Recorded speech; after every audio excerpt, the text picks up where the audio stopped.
Kali ini gue mau ngomongin tentang seseorang yang ditakutin sama Vladimir Putin. Tapi orang ini tuh bukan presiden US ataupun petinggi negara barat lainnya. Melainkan orang ini namanya adalah Alexei Navalny. Russia's most prominent opposition leader, Alexei Navalny. Opposition leader Alexei Navalny. Putin critic Alexei Navalny. Navalny ini adalah orang Rusia yang lahir di tahun 1976. Basicnya dia tuh warga sipil, cuman profesinya dia itu adalah seorang pengacara. Pas tahun 2006, Navalny buat blog di mana dia tuh suka nulis dan publish hasil investigasi dia tentang korupsi minyak, lahan, dan kecurangan lainnya yang dilakukan oleh pejabat-pejabat dan politikus Rusia. Nah, dengan diposting blognya ini, Navalny itu expose semua tindakan kriminal yang dilakukan oleh pemerintah Rusia pas rezim Putin, yang dimana sebelumnya itu nggak ada yang berani buat ngelakuin ini. Di tahun 2011, ada demo gede-gedean terhadap Putin karena Putin tuh diduga mencurangi hasil dan suara pemilu. Salah satu pemimpin demo ini adalah Navalny. Dan gilanya, dia tuh ngomong di publik kalau pemilu tersebut penuh sama korupsi dan juga penuh dengan kecurangan lainnya. Nah, seiring berjalannya waktu, Navalny ini dapat banyak banget pengikut dan dukungan dari rakyat Rusia.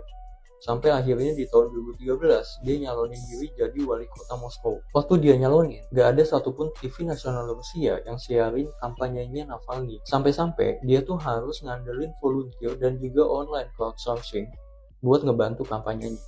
Gilanya lagi, pas dia udah dapetin momentumnya, Navalny ditangkap atas tuduhan palsu tentang penggelapan dan dituntut 5 tahun penjara di tahun 2014. Nah, walaupun pada akhirnya nih, si Navalny ini dibebasin dengan jaminan, tapi at the end dia tuh gagal buat jadi wali kota Moskow.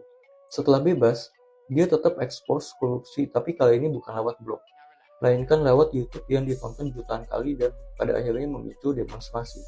Di tahun 2016, Navalny ini nyalonin diri sebagai presiden buat ngelawan Putin. Dan lagi-lagi Putin ngelawan balik dan akhirnya Navalny itu didiskualifikasi karena pernah punya sejarah kriminal.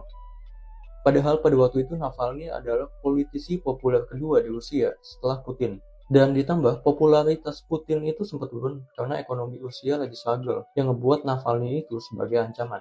Fast forward ke tahun 2020, pas dia lagi di pesawat menuju Moskow, dia tuh tiba-tiba kejang dan pingsan sampai akhirnya pesawat tersebut harus melakukan pendaratan darurat. Dan ternyata Navalny ini diracun sama agen rahasia dari Rusia.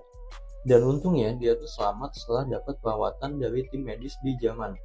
Setelah sehat, di Januari 2021 dia pulang ke Rusia dan langsung ditangkap di bandara. Kali ini dia dituntut karena melanggar kebebasan bersyarat dari kasus penggelapan di tahun 2014. Pas di dalam penjara, tim Navalny ini merilis sebuah video dan kali ini langsung menyerang baginda Putin, cuy. Video ini berjudul Putin's Palace dan udah ditonton lebih dari 100 juta kali. Nah, beberapa hari setelah video ini dirilis, Navalny dihukum penjara selama 2 tahun dan 8 bulan.